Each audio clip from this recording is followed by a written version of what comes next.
I just want to start off by saying, if you want an answer at the end, well, prepare to be disappointed. There just isn't one.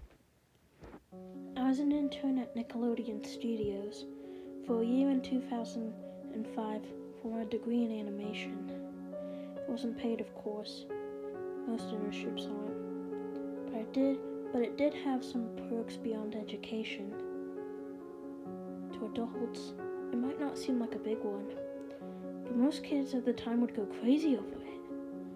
Now, since I worked directly with the editors and animators, I got to view the new episodes days before they aired.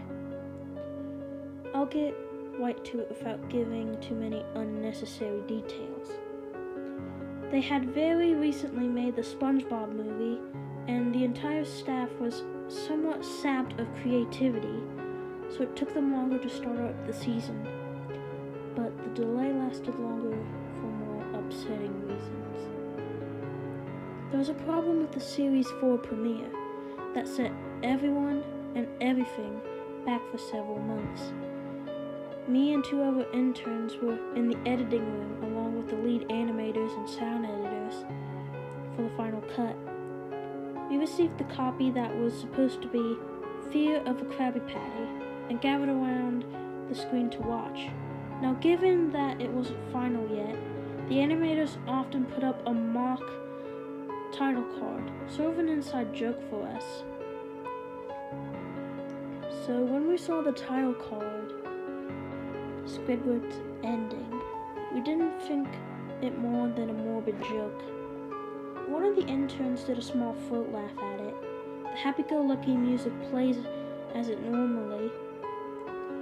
The story begins with Squidward practicing his clarinet, hitting a few sour notes like normal. We hear SpongeBob laughing outside, and Squidward stops yelling at him to keep it down, as he has a clarinet concert that night and needs to practice. SpongeBob says, "Okay," and goes to see Sandy with Patrick. The bubble splash screen comes up, and we see the ending of Squidward's concert.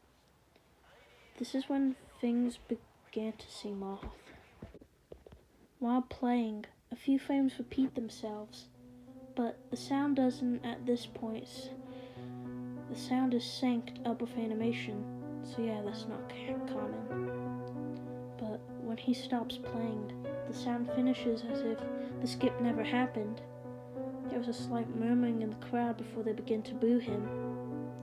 Not normal cartoon booing that is common in the show. But you could very clearly hear malice in it. Squidward's in full frame and looks visibly afraid. The shot goes to the crowd with SpongeBob in center frame, and he too is booing. Very much unlike him. That isn't the oddest thing though. What is odd is everyone had hyper-realistic eyes, very detailed, clearly not shots of real people's eyes, but something a bit more real than CGI. The pupils were red.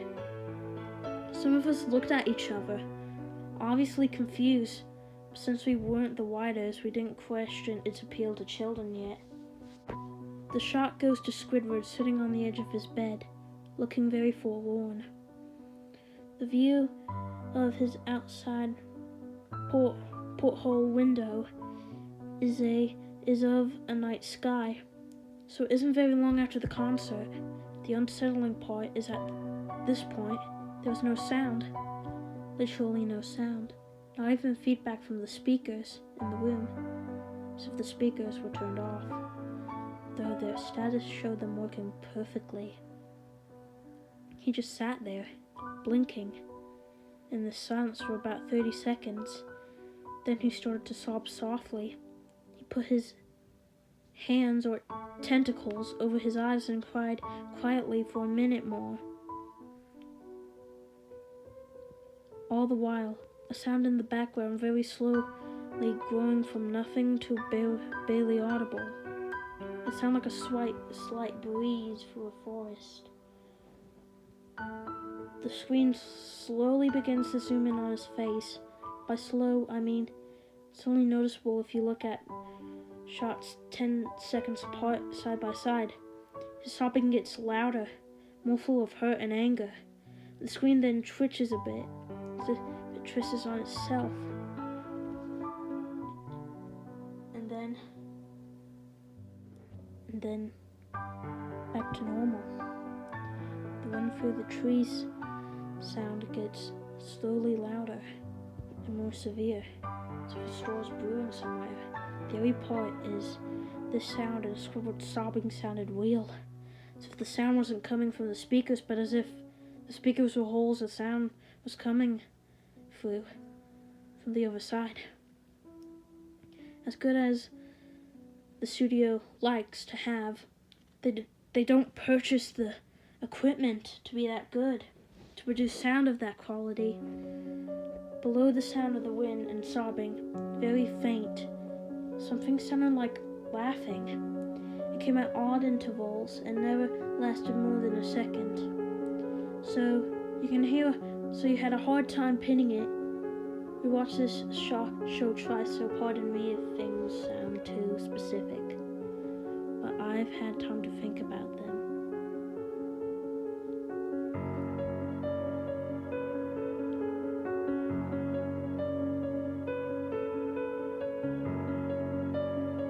Squidward was still sobbing, louder than before, in half body and frame.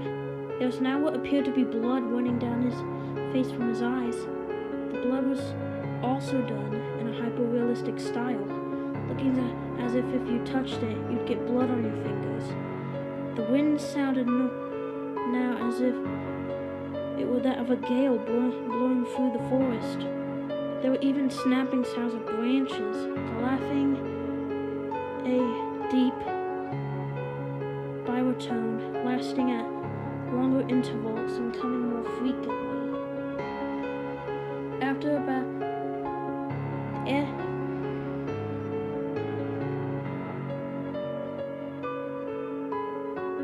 Squidward went silent suddenly, as did all sound, like it was when the scene started.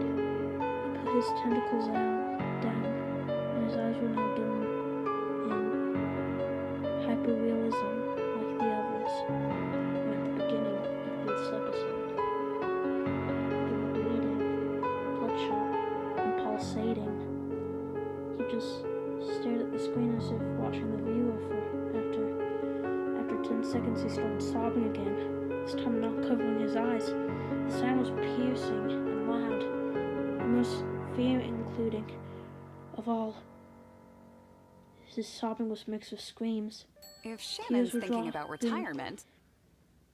Down his face at a heavy pace. The wind sound came back, and so did the deep voice laughing.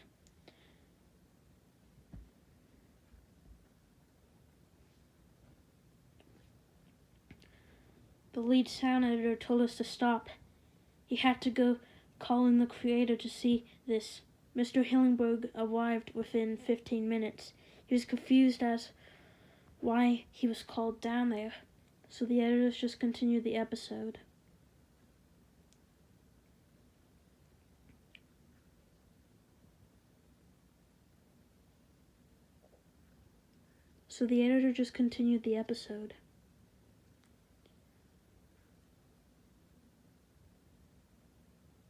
All screaming, all sound stopped again.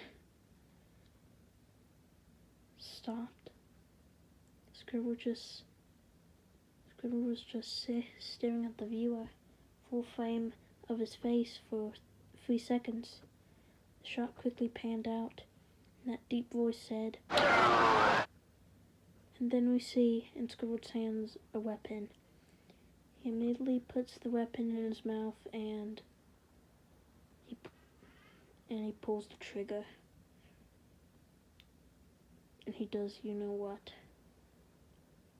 Blood and brain matter splatters on the wall behind him and his bed.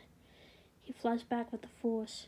The last 5 seconds of the episode shows his body on the bed, on his side, one eye dangling from what's left of his head above the floor, staring blankly at it. Then the episode ends.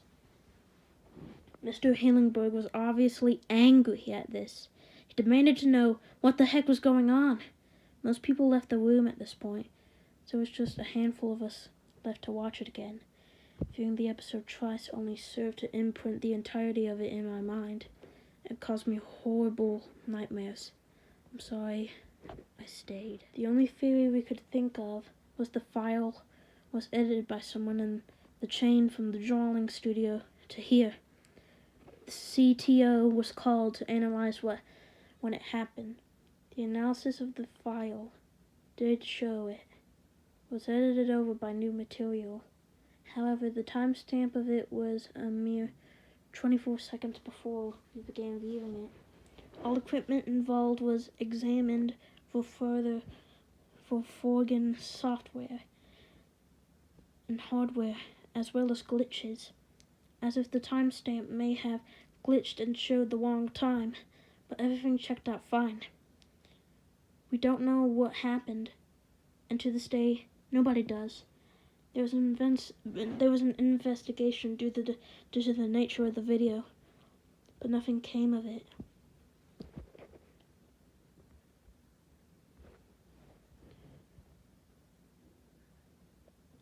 I never believed in unexplainable phenomena before, but now I have something happen and can't prove anything about it beyond evidence.